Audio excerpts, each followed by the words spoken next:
એક મિત્રો એવો કોન્સેપ્ટ હોય છે જેમ કે કોઈ સંખ્યા છે, જેમ કે હું તો પહેલા રકમ લખું છું કે કોઈ સંખ્યા છે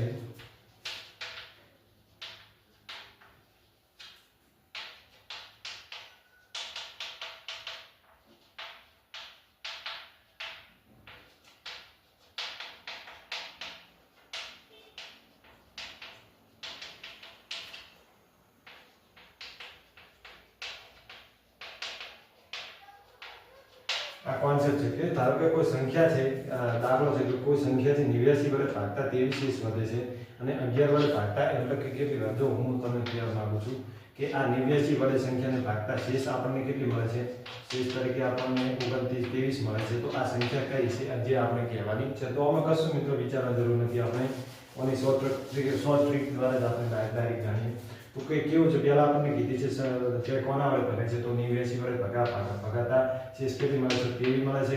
પછી 11 વડે ભાગતા શું છે, મતલબ કે શેષ મળે છે. તો આ બંનેનો પહેલા આપણે સરવાળો કરીશું. તો 9 3 કેટલા થશે, 12 નો બગડો પીધીએ, 8 ને 2 10 નીકળી જાય, 112 આવે છે.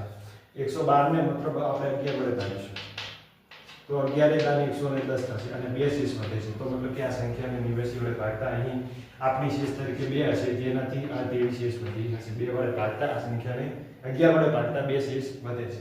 અહીં કહેવા એવું માંગે છે કે જો આ છે 89 વડે ભાગતા શેષ 23 મળે છે, તો કઈ સંખ્યા મતલબ કેવી હશે કે જે ઉપર ભાગફળ તરીકે આવતી છે. તો મતલબ કે એના તરીકે જ આપણે 11 ને લઈ ગણી શકાય છે કે 11 નો નિયમ કે છે, જો આ બેનો સરવાળો 9 3 12 112 આવે છે, જેને 11 વડે ભાગવાની છે, 11 110 થાય છે, તો શેષ વધે, આ બેમાંથી 2 વધે છે, તો 11 વડે ભાગતા સંખ્યાને કેટલો આવશે જવાબ, મતલબ કે શેષ 2 વધે છે. આ બધી આપણી શેષ થઈ.